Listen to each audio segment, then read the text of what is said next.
Tuturuan ko kayo ng mobile photography. Mobile photography? What is mobile photography? Mobile photography is an art of photography using a smartphone or mobile device. Define use the philosophy of the best camera is the one that always with you. Mobile photography is a feature of the arts from discreet, iniminate, and always accessible to capture a moment. Yung dito, yung ibig sabihin dito, mga nakuha mo na picture sa iba't ibang or lugar. Makikita mo dito kung ano yung mga different type ng mga pipicturean mo or yung figure na picture na yung cellphone mo may ibang edit. So, makikita mo minsan per likod. Next, three types of element of exposure. Number one, aperture. Number two, shutter speed. Number three, IOS. What is aperture? Aperture refers to opening of a lens diagram through which light passes in a celebrity f stop and its general written as numbers such as 1.4, 2.8, 4, 5.6, 8, 11, and 16. This seems little contradictory. At first, it will become clearer as you take picture and varying f-stop. Makikita mo dito, makikita mo yung f point, ito f.2, malinaw siya. Pag pinalit-palit mo siya, magiging padilim ng padilim. Makikita mo, kapag nasa gitna, makikita mo yung totoong itsura niya talaga kung ano yung kulay niya. Kung nakikita mo sa una, maputi siya. Hanggang hanggang bumaba, tumaas yung number, tumidilim yung itsura niya.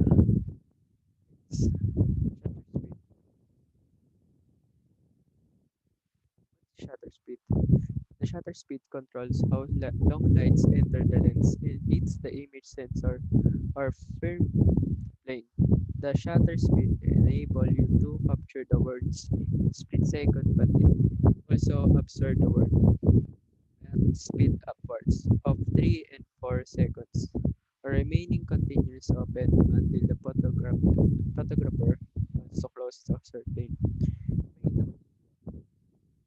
Yung picture na to, yan yung gano'ng kabilis yung mga kotse na dumadaan, tas yung mga sobrang pinapast forward nila para makita nila yung kung ano yung kagandahan ng ilaw na re-reduce nito.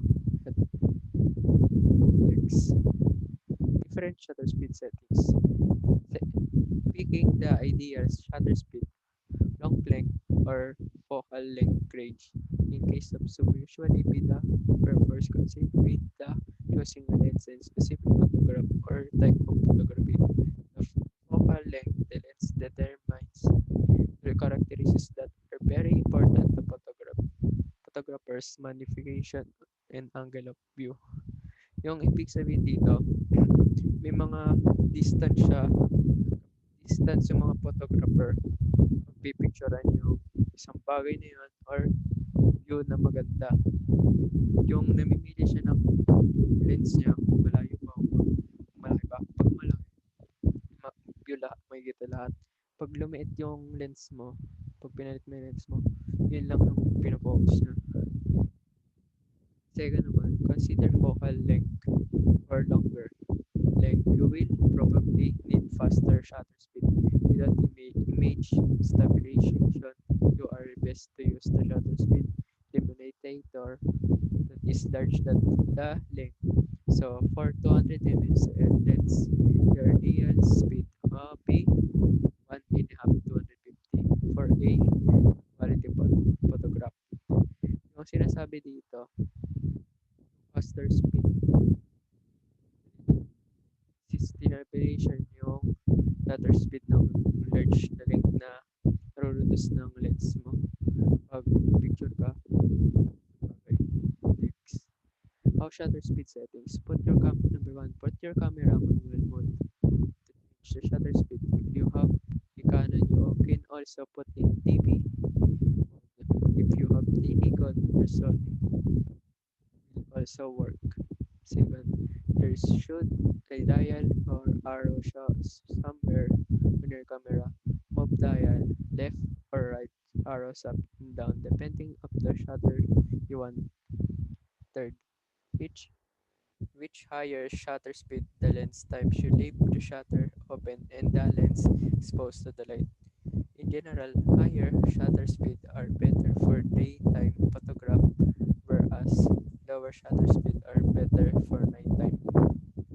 Yung sinasabi dito sa pinakaunang sentence dito, yung manual yung mode na nagre-reduce yung shutter speed mo. Yung mga example dito, yung Canon, tas Nikon. Ayun yung mga top Nikon at Sony.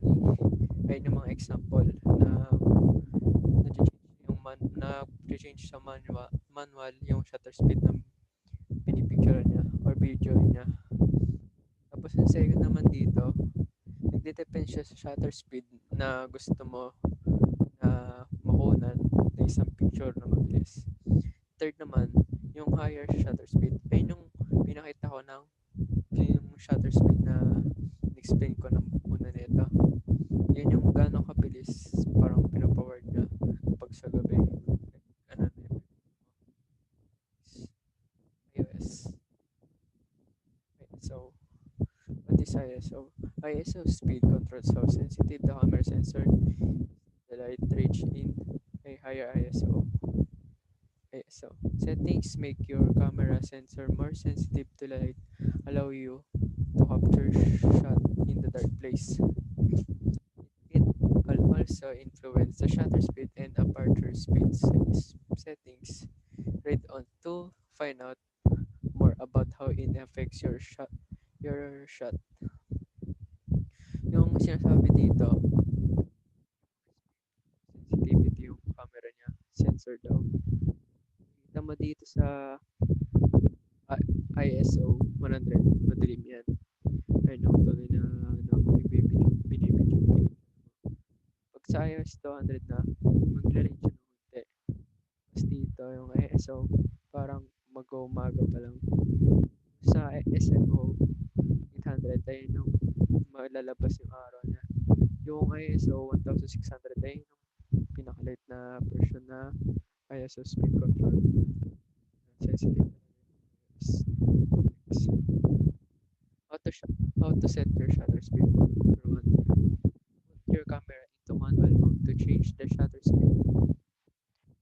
Number 2. There should be a dial or arrows somewhere on your camera. Number 3.